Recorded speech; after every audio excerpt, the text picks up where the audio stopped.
Vladimir must be vanquished. Vladimir Putin should be exiled.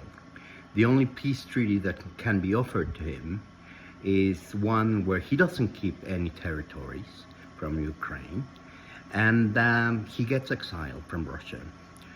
He didn't ask his beautiful Russian Moscow women for permission to do what he has done for over 3 years, nor his troops. His troops are fed up, they're hungry, they're defecting. Let us remember Silver, who dropped 2 grenades in the pipes and killed all the officers before defecting to Ukraine. Russian soldiers have stopped presenting to combat. North Koreans are being vanquished. They're poorly trained, they're poorly fed, so they're being destroyed.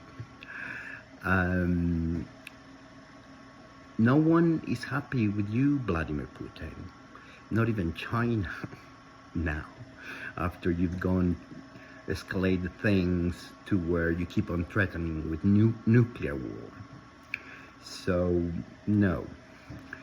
After all the deaths, 700 of yours, 400,000 of the Ukrainians, 700,000 of your troops, 400,000 of Ukrainian troops, plus all the civilians you've killed, and all the money that has been spent, you cannot be rewarded by keeping territory or remaining in power. Why? Because if you do, we all know you're gonna regroup. You're gonna avoid any democracy in Russia. You're gonna kill your opposition, as you have done, as you did with the opposition leader. You killed them in prison, and then you killed another one in Spain, and then you were tracking another one in the United States to kill him as well. So no, you can't be trusted. You lie, you manipulate. You remind me of Adolf Hitler.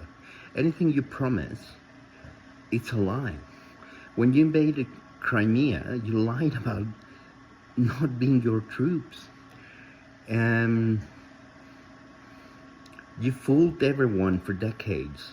You've used the money that you got from Europe and the United States consumers to build your military, to support regimes like the Syrian just defeated, to support North Korea, to support Iran, to support the guys in the Red Sea, right?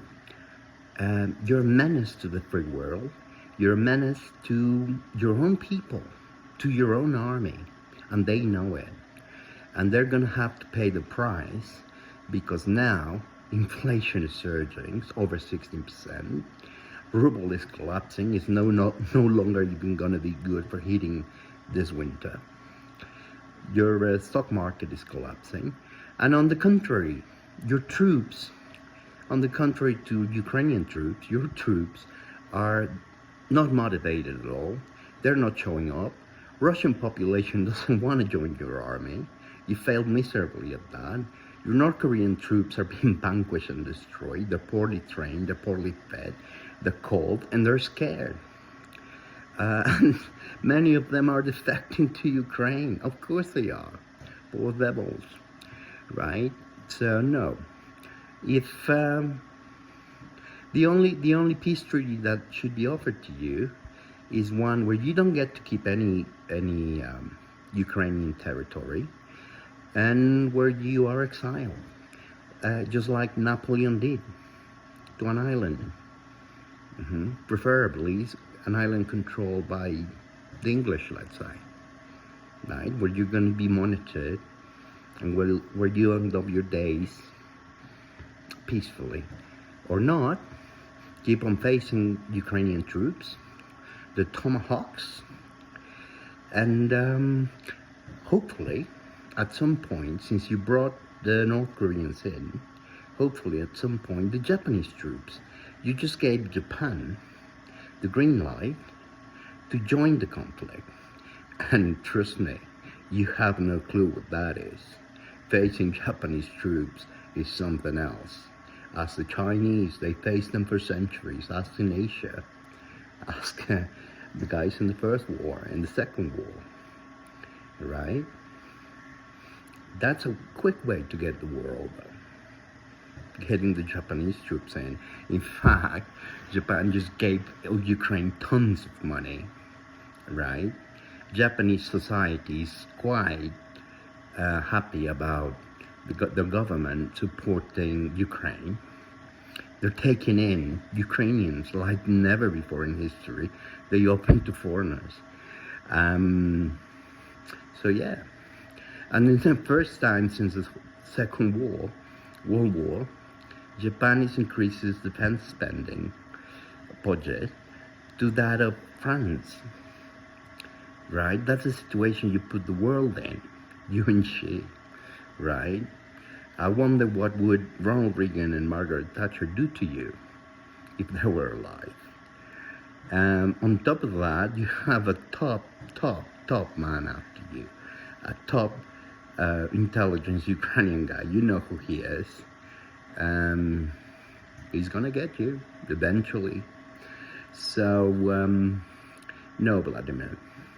Even Sweden and Norway, neutral countries for decades, have taken a stand. They provided Ukraine with aid, armament, like never before.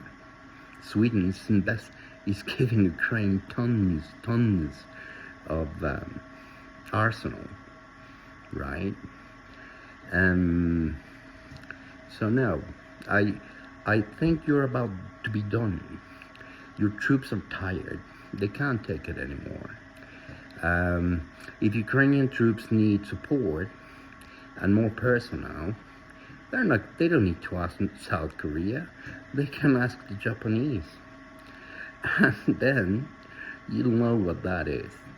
You'll live it. Your army will. And the North Korean soldiers, the minute they find out, they're going to be terrified. That would be a quick end to the war, actually.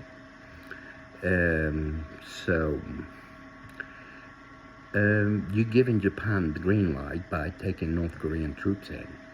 You're aware of that, right? Just a matter of time. One should be careful about negotiating a peace treaty with you where you get to keep land that it doesn't belong to you. As brave Ukrainian girls soldier girls say, Ukraine is not Russia. It will never be Russia. And they've proven their point for over 3 years. Brave and kudos and all my love to the Ukrainian troops and the Ukrainian people. And also to the beautiful Russian girls in Moscow and everywhere else that certainly didn't vote for you to do this, to put the entire country in this situation and the entire world in this situation. So no, Vladimir, no territory and no power anymore. Tick tock.